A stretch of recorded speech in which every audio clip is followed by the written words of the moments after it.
Assalamualaikum warahmatullahi wabarakatuh. Kembali lagi di channel YouTube saya, kami dari kelompok 1. Kami akan membuat sebuah video tentang power, message, messenger, psikologis, dan psisian dalam persalinan. Dan jangan lupa untuk like, subscribe, dan komen video ini. Terima kasih, selamat menyaksikan. Power atau kekuatan his dan mengejan. His atau kontraksi adalah keadaan otot polos yang berada di dinding rahim mengembang dan menguncup. Keadaan ini terjadi di luar kemauan. His merupakan faktor yang utama dalam kehamilan dan persalinan karena berguna untuk membantu peregangan uterus, menyesuaikan diri dengan ketuban tempat isi uterus, yaitu anak, air ketuban, dan plasenta, mengadakan pembukaan jalan lahir, mendesak dan mendorong anak agar turun ke dasar panggul, dan selanjutnya dikeluarkan dengan jalan kelahiran. His dibagi beberapa macam fase dalam persalinan, yaitu 1. Fase increment adalah his mulai timbul perlahan-lahan menjadi kuat dan mencapai puncak kekuatannya. 2. Fase acme adalah sampai pada puncak kekuatannya. 3.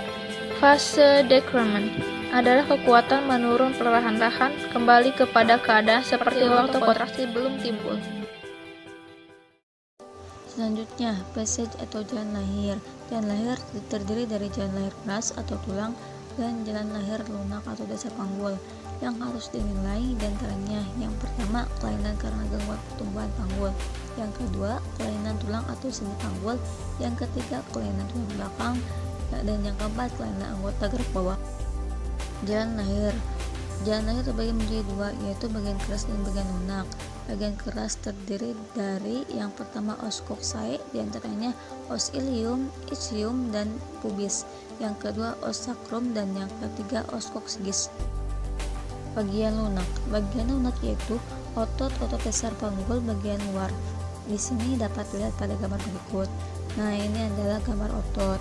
Di antaranya ada muscular spiner ani externus, yang kedua muscular bulbo cavernosus yang melingkari vagina, dan yang ketiga muscular perinea transversa superficialis. Nah, ini merupakan gambar dari panggul. Di antaranya ada gynecoid, anthropoid, android, dan platypeloid. 70% bentuk panggul wanita adalah gynecoid. Bidang Holt pada jalan lahir. Yang pertama, Holt 1 dibentuk pada lingkaran pintu atas panggul dengan bagian atas simfisis dan promontorium. Holt 2 sejajar dengan Holt 1 setinggi pinggir bawah simfisis. Holt 3 sejajar Holt 1 dan 2 setinggi spina ischiadica kanan dan kiri. Holt 4 sejajar Holt 1, 2, dan 3 setinggi os coccygeus. Passenger adalah faktor yang merupakan ukuran bayi. 1. Janin. Kepala janin merupakan bagian penting dalam proses persalinan. Posisi dan besar kepala dapat mempengaruhi jalan persalinan. Nah, terdapat tulang tengkorak atau kranium dengan bagian-bagiannya. Ada juga sutura dengan bagian-bagiannya dan ubun-ubun dengan bagian-bagiannya. Nah, ukuran-ukuran kepala dengan diameter tertentu dan dengan ukuran sirkumferensial atau kelilingnya tertentu. Postur janin dalam rahim. A. Sikap habitus menunjukkan hubungan bagian-bagian janin dengan sumbu janin. B. Letak janin adalah bagaimana sumbu panjang janin berada terhadap sumbu ibu. C. Presentasi digunakan untuk menentukan bagian janin yang ada di bagian bawah rahim yang dapat dijumpai pada palpasi atau pemeriksaan dalam. D. Posisi merupakan indikator untuk menetapkan arah bagian terbawah janin, apakah sebelah kanan, kiri, depan, atau belakang terhadap sumbu ibu atau maternal pelvis. 2. Plasenta. Plasenta juga harus melalui jalan lahir. Ia juga dianggap sebagai penumpang atau passenger yang menyertai janin. Namun, plasenta jarang menghambat pada persalinan normal. 3. Air ketuban.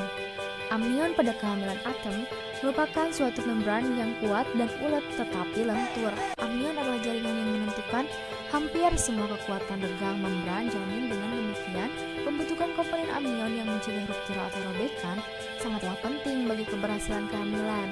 Setelah persalinan kepala, badan janin tidak akan mengalami kesulitan. Psikologis pada persalinan ada kelas 1, yang pertama perasaan tidak enak, yang kedua takut dan ragu akan persalinan yang akan dihadapi, yang ketiga sering memikirkan apakah persalinan berjalan normal, dan yang keempat apakah bayinya normal apa tidak. Hal ini terjadi pada proses kelas 1. Oleh karena itu, kita sebagai penolong dan keluarga menyarankan untuk memberi motivasi dan dukungan selama proses persalinan, sehingga yang dirasakan ibu dapat berkurang. Nah, pada kala 2 ini, yang pertama sering timbul rasa jengkel, yang kedua badan selalu kegerahan, yang ketiga tidak sabaran, dan yang keempat merasa lelah karena tekanan untuk mengenyang sangat kuat. Pada kala 3, ibu merasa bahagia, cemas, dan takut. Untuk proses selanjutnya yaitu pengeluaran plasenta. Pada kala 4, yang pertama, fase honeymoon adalah ikatan kasih ibu, bayi, dan sang ayah. Yang kedua, ikatan kasih, yaitu ibu mulai merasakan rasa kasih sayang pada bayinya. Yang ketiga, masa nipas. Yang keempat, bonding attachment atau ikatan kasih sayang ibu dan bayinya. Dan yang terakhir, kontak awal ibu dan bayi, yaitu sentuhan, kontak mata, kehangatan tubuh, suara, dan gaya bahasa. Yang selanjutnya ada faktor penolong dalam persalinan. Kompetensi yang dimiliki penolong sangat bermanfaat untuk memperlancar proses persalinan dan mencegah kematian maternal neonatal. Dengan pengetahuan dan kompetensi yang baik, diharapkan kesalahan atau malpraktik dalam memberikan asuhan tidak terjadi. Peran dari penolong persalinan adalah mengantisipasi dan menangani komplikasi yang mungkin terjadi pada ibu dan janin. Dalam hal ini tergantung dari kemampuan dan kesiapan penolong dalam menghadapi proses persalinan. Sekian dari video kelompok kami, semoga bermanfaat. Wassalamualaikum warahmatullahi wabarakatuh.